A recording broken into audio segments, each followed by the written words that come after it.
ஒரு காட்டின் அருகில் அழகிய கிராமம் ஒன்று இருந்தது. அந்த கிராமத்தில் ஒரு சலவை தொழிலாளி இருந்தான். அவன் தன் தொழிலுக்கு உதவியாக இருக்க ஒரு கழுதை வளர்த்து வந்தான். அவன் துணிகளை துவைப்பதற்காக அழுக்கு மூட்டைகளை எல்லாம் அந்த கழுதை மேல் ஏற்றி காட்டிற்கு அருகில் இருக்கும் குளத்திற்கு கொண்டு செல்வான். துவைத்து முடித்த பின் மீண்டும் கழுதை மேல் சுமை ஏற்றி கொண்டு வீட்டிற்கு வந்து விடுவான். இப்படி தினமும் கடுமையாக உழைக்கும் அந்த கழுதைக்கு அவன் வயிறு நிறைய தீனி வைப்பதில்லை. அதனால் கழுதை நாளுக்கு நாள் மெலிந்து கொண்டே வந்தது. ஒரு நாள் துணி துவைத்து வீடு திரும்பும்போது காட்டின் அருகில் ஒரு புலி இறந்து கிடப்பதை கண்டான். அவனுக்கு உடனே ஒரு யோசனை தோன்றியது. அந்த புலியின் தோலை எடுத்து வைத்து கொண்டான்.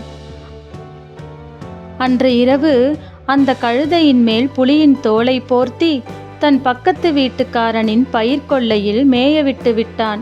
கழுதையும் புலியின் தோலை போர்த்தி கொண்டு நன்கு பயிர்களை மேய்ந்தது. பக்கத்து வீட்டுக்காரன் அதை உண்மையான புலி என்று எண்ணிக்கொண்டு பயந்து கொண்டிருந்தான். இப்படியே சில நாட்கள் கழிந்தது. கழுதை வயிறு நிறைய பயிரை மேய்ந்து நன்றாக கொழுத்து வளர்ந்தது. சலவை தொழிலாளியும் அதை கண்டு மகிழ்ச்சியாக இருந்தான். ஒரு நாள் இரவு கழுதை பயிரை மேய்ந்து கொண்டிருக்கையில் தூரத்தில் மற்றொரு கழுதையின் கத்தும் சத்தம் அந்த கழுதைக்கு கேட்டது. உடனே கழுதை உற்சாகமாகி அதற்கு எதிர்குரல் கொடுக்கும் எண்ணத்தில் இதுவும் கத்தத் தொடங்கியது.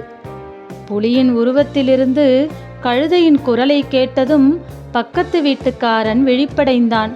சற்று அருகில் சென்று நன்கு கவனித்து பார்க்கவும் அவனுக்கு புலியின் தோலை போர்த்தி கொண்டு பயிரை மேய்ந்தது கழுதைதான் என்று புரிந்தது.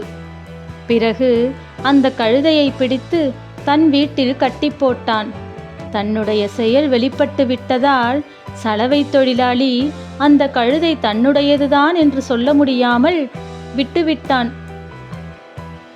தன் பேராசையால் தனக்கு சொந்தமான கழுதையை இழந்து நின்றான் அந்த சலவை தொழிலாளி. பேராசைப்பட்டு குறுக்கு வழியில் சென்றால் கடைசியில் அது நமக்கு இழப்பையே ஏற்படுத்தும் என்ற கருத்தை இந்த கதை நமக்கு உணர்த்துகிறது.